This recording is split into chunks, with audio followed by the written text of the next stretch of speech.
And that's what makes Caitlin Clark so dangerous. That's what makes Caitlin Clark worthy of destruction.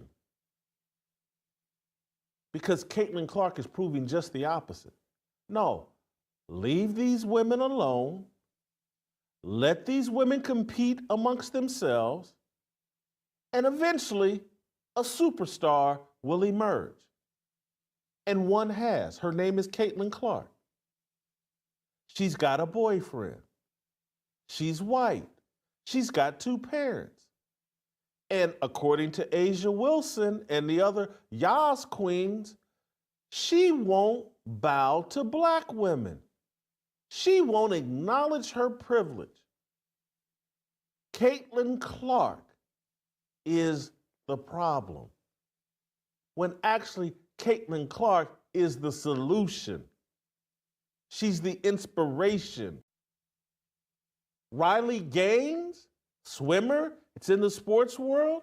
She has sparked this by taking a stand on Bill Thomas. Megyn Kelly. Yeah, holy cow, how can I forget Megyn Kelly? You know I love you, Megyn. Call me a snow bunny lover. Melissa Tate, I see you on Twitter. Black woman, she's awesome. There's Shamika Michelle. That's probably my favorite person on the planet. It's not a color thing. Do you have a pair where you stand your ground? Obviously I got an obsession with Caitlin Clark. So I want to bring a couple of things into this as it relates to Caitlin Clark, because she's so critical. And again, as the Jackie Robinson, she has success. It's going to encourage and inspire other women to stand up. And even though, Caitlin's doing it very subtly, if at all, maybe it's all unintentional, but I do know she's the target.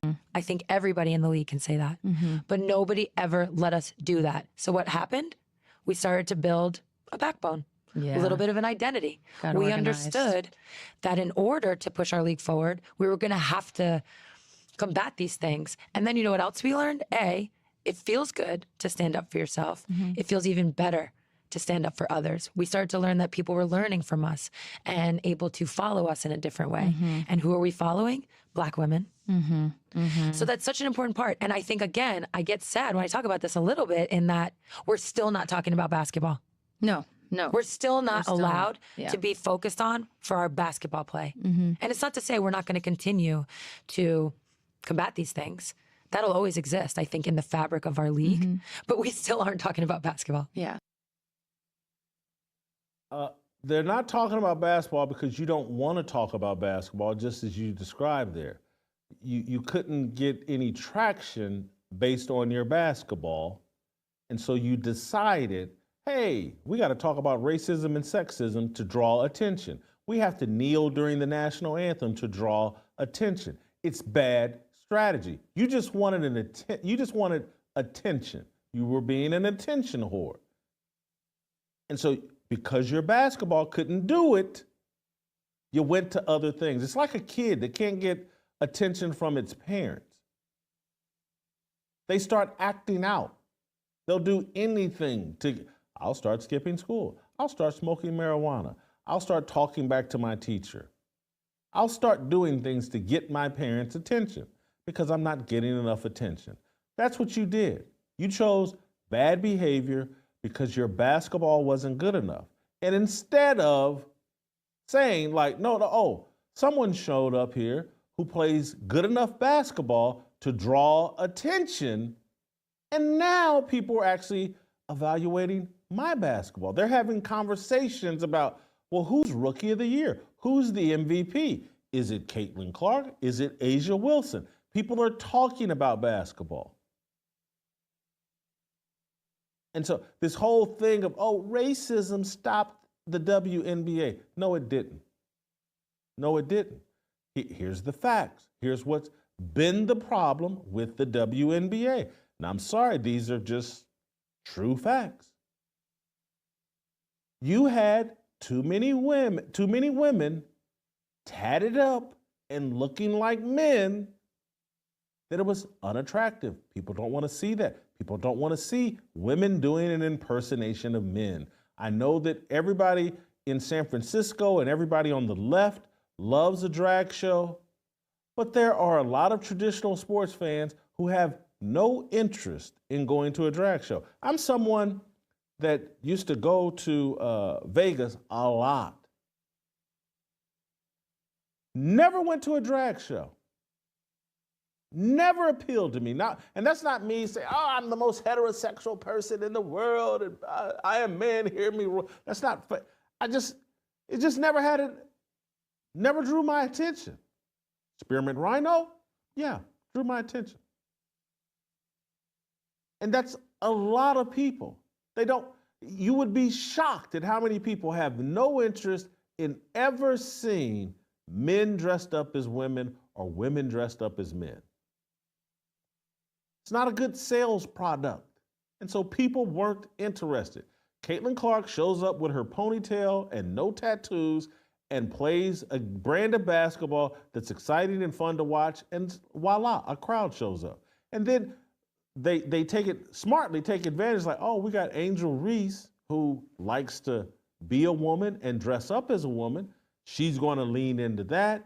We're going to pair her with Cameron Brink, who likes to dress up and appear like a woman. And the next thing you know, the brand of the WNBA started to change. Like, oh my God, these are women playing basketball, and Caitlin Clark plays in a way that's exciting and fun. And then the next thing you know, Jason Whitlock's watching, and he starts going, well, look at Kelsey Mitchell. That's fun too. I like that. And then I look at Aaliyah Boston, I go, man, this woman's 6'4", 6'5", but man, her spirit, her soul, her energy is so positive, I can't help but root for her. And then I'm like, holy cow, this little Erica Wheeler, yeah, she got some tats and, not on the super feminine side, but man, do I love her heart, and do I love the way she supports her teammates, particularly Caitlin Clark. And the next thing you know, I like Erica Wheeler too. That's how the process works. Y'all want to talk about racism, and Sue Bird thinks she has to bow down to angry black women in order to be accepted. She just unpacked how she basically went through the same experience as everybody else in the WNBA, and she's a white woman. And she was ignored no different than the black players were ignored. But we've been dealing with racism even before Caitlin Clark. You ain't been dealing with racism. You've been dealing with, because again, is the NBA butter? How many black players do you think are in the NBA? What percentage do you think the black players in the NBA, in the NFL? They don't have a problem drawing a crowd. Black players in the NBA, black players in the NFL, they don't have a problem drawing attention. So people just turn on and off their black racism. Oh, well, we're good with black men and we'll support them. But black women, we hate them and we won't watch them. And so it's all racist. Nah, your product wasn't any good. It wasn't marketed properly. It just properly, appropriately, smartly, intelligently. And you didn't have a superstar. Now you got one. And instead of complaining about what you didn't have, you should be thankful for what you do have.